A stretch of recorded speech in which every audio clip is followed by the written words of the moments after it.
There are many theories about the cause of aging. Telomere shortening, cellular senescence, loss of hormones, a weakened immune system, uncontrolled inflammation, mitochondrial damage, the information theory of aging, DNA damage, free radicals, loss of stem cells, a distorted WNT signaling pathway, environmental toxins, and just plain old wear and tear. However, there is another theory of aging: genetics. New research has uncovered how genetic changes that accumulate slowly in blood stem cells throughout life might cause dramatic changes in blood production in elderly people. The study by scientists at the Wellcome Sanger Institute, the Wellcome MRC Cambridge Stem Cell Institute, and collaborators points to a new theory of aging. Human cells experience genetic changes throughout life. These changes are called somatic mutations. Aging is probably caused by the accumulation of several types of damage to our cells, with one theory being that the accumulation of somatic mutations causes cells to lose functional reserve gradually.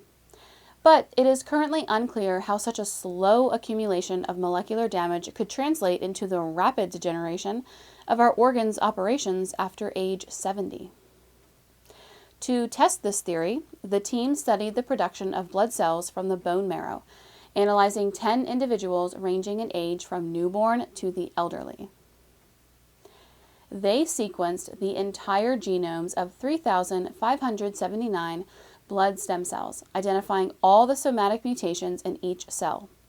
The team used this to reconstruct family trees of each person's blood stem cells, illustrating for the first time an unbiased view of the relationships among blood cells and how these relationships change during the human lifespan. The researchers determined that these family trees change dramatically after the age of 70 years. The blood cell production in adults under 65 came from 20,000 to 200,000 stem cells, each of which contributed in around equal amounts. By contrast, blood production in individuals aged over 70 was unequal. A lower set of expanded stem cell clones, as little as 10 to 20, contributed almost half of all blood production in each elderly individual studied. These highly active stem cells had steadily increased during that person's life, caused by a rare subset of somatic mutations known as driver mutations. These conclusions led the team to suggest a model in which age-associated changes in blood production come from somatic mutations causing selfish stem cells to influence the bone marrow in the elderly. This model, with the steady introduction of driver mutations that cause the growth of functionally altered clones over decades, explains the dramatic and unavoidable shift to reduced diversity of blood cell populations after age 70.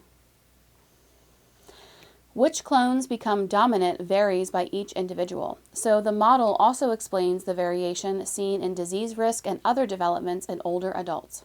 A second study, also published in Nature, explores how various driver mutations affect cell growth.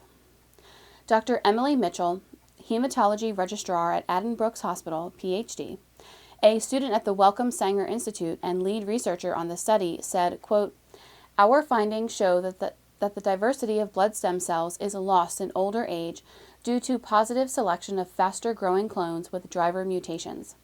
These clones outcompete the slower-growing ones. In many cases, this increased fitness at the stem cell level likely comes at a cost. Their ability to produce functional mature blood cells is impaired, so explaining the observed age-related loss of function in the blood system." End quote. Dr. Elisa Laurenti, assistant professor and Wellcome Royal Society Sir Henry Dale Fellow at the Wellcome MRC Cambridge Stem Cell Institute at the University of Cambridge and joint senior researcher on this study, said, quote, "Factors such as chronic inflammation, smoking, infection, and chemotherapy cause earlier growth of clones with cancer-driving mutations. We predict that these factors also bring forward the decline in blood stem cell diversity associated with aging. It is possible that there are factors that might slow this process down too. We now have the exciting task of figuring out how these newly discovered mutations affect blood function in the elderly, so we can learn how to minimize disease risk and promote healthy aging." End quote. Dr. Peter Campbell, head of the Cancer, Aging, and Somatic Mutation Program at the Wellcome Sanger Institute and senior researcher on the study, said, quote, "We've shown for the first time how steadily accumulating mutations throughout life lead to a catastrophic and inevitable change in blood cell populations after the age of 70. What is super exciting about this model is that it may well apply in other organ systems too. We see these selfish clones with driver mutations expanding with age in many other tissues of the body. We know this can increase cancer risk, but it could also be contributing to other functional changes associated with aging." End quote. If you found this video informative and would like to learn more about this study and other methods of anti-aging, please click the link below in the description of this video.